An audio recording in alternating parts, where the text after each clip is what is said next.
आदिठु पुरी रे हेबो BRICS reduction working group रो द्वितीय वैश्विक सम्मेलन आदिठु 5 तारिख पर्यंत 3 दिन धरि हेबाकु थिबा ए सम्मेलन रे विश्व विपर्य परिचालनार सूत्र बाहरिबो। जोग देबे 11टी देशर प्रतिनिधि होटल ताज रे ए अंतर्जातीय सम्मेलन अनुष्ठित हेबो। प्रस्तुत होईछि 24 घंटा कंट्रोल रूम, नियोजित होइछन्ति वरिष्ठ अधिकारी। अतिथि देवो भव अंतर नै आतिथ्य परशिव पुरी सहित कोणार्क मध्य परिदर्शन करेंगे ब्रिक्स राष्ट्र समूहर प्रतिनिधि। ताज होटेल रे स्वास्थ्य टीम मध्य प्रस्तुत रही।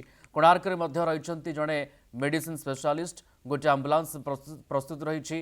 ब्रिक्स प्रतिनिधि मंडली कोणार्क सूर्य मंदिर और इंटरप्रिटेशन सेंटर बुलिबे।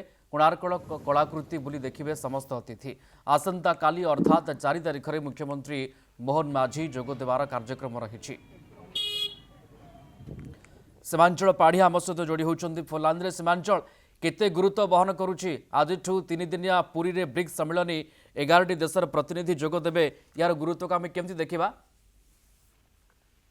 देखो निश्चित पक्षे गोटे गुरुत्वपूर्ण प्रसंग आम एथि कहूचे जेतु ओडिशा इतिहास रे ये प्रथम थर पर पुरी रे ब्रिक्स सम्मेलन हेबाकु जाउछि एवं आसंता काली ठारू ए ब्रिक्स सम्मेलन एवं मुख्यमंत्री उद्घाटन करिवे। एथि सहित प्रायः 11टी देशर प्रतिनिधि जोग दउछथि। विशेष भाव कह पारे कि ये गोटे जो बैठक रही ओडिशा यार किसी फायदा नेब, अर्थात कह पारे पर्यटन क्षेत्र हो कि अर्थनैतिक क्षेत्र हो बड़ धरण गोटे फायदा नब बोली कह कार्यक्रम जेहेतु ये विश्व दरबार में श्रीक्षेत्र कथा कह ये तमाम दिगुर किंतु यदि आम बैठक उद्देश्य कथा कहवा ताले देखो डिजास्टर मैनेजमेंट गोटे बड़ रही एमती ओडिशा पूर्व डिजास्टर मैनेजमेंट करे जीरो काजुआलिटी रे ये तमाम दिग उपरे गोटे आलोचना रही जहाँ को लेकिन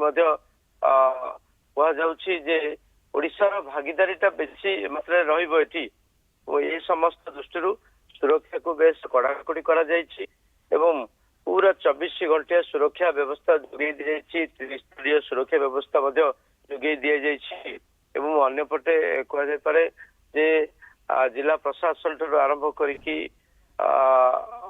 सुरक्षा पुलिस प्रशासन ये सुरक्षा पर बेस गुरुत्व देते जो भाव 24 घंटिया स्वास्थ्य सेवा से जोगे दिज्व विभिन्न क्षेत्र में से जो ट्राफिक व्यवस्था बेस गोटे प्रकार कह जो आपणकर होटेल गोटे घर होटेल रही से होटेल रे सुरक्षा व्यवस्था को बढ़ाई दि जाइए।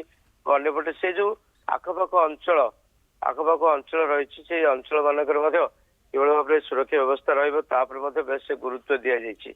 जेहेतु प्रायतः आज ही समस्ते आसवे प्रायतः 11टी देशर प्रतिनिधि मैंने आज ही आसवे यही सब दृष्टि से जो यातायात ये तमाम दिग प्रशासन पक्ष बेस गुरुत्व दि जाइए।